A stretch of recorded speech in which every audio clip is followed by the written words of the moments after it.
Sa iba pang mainit na issue, nahuli at iniharap na sa Campo Crame ang puganteng pastor na si Apollo Quiboloy matapos ang 3 buwang pagtatagos sa kamay ng batas.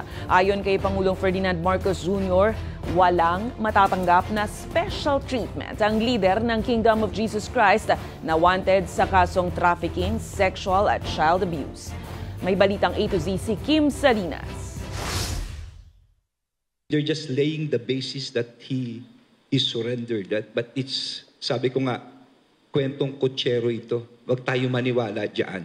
Mariing pinabulaanan ni Interior Secretary Ben-Hur Abalos na sumuko sa mga otoridad si Apollo Quiboloy, bagay na iginigiit ng kampo ng leader ng Kingdom of Jesus Christ.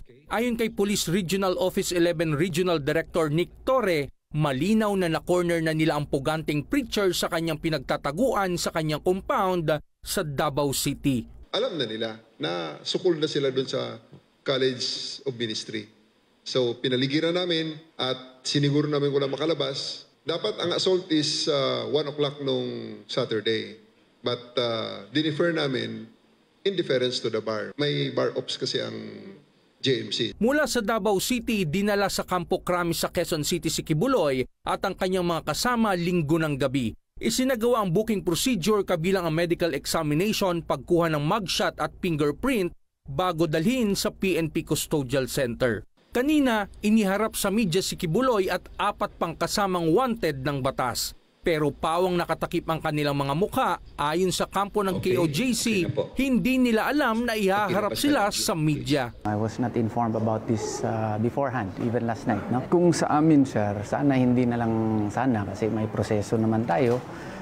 Ipaharap naman sila sa korte. May babala naman si Abalos sa mga nagkanlong sa mga pugante na Hunyo pa pinaaresto ng korte.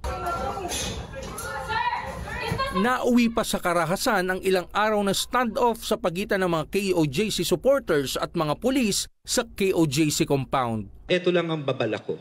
With all of these things na nangyari, I'm sure someone should be guilty of obstruction of justice for harboring, concealing, someone who is wanted by law.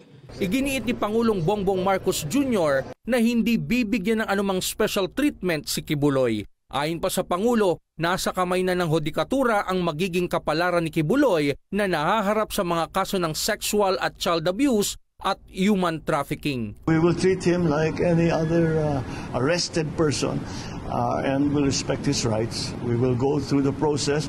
The process will be transparent. Everyone who is involved will be accountable.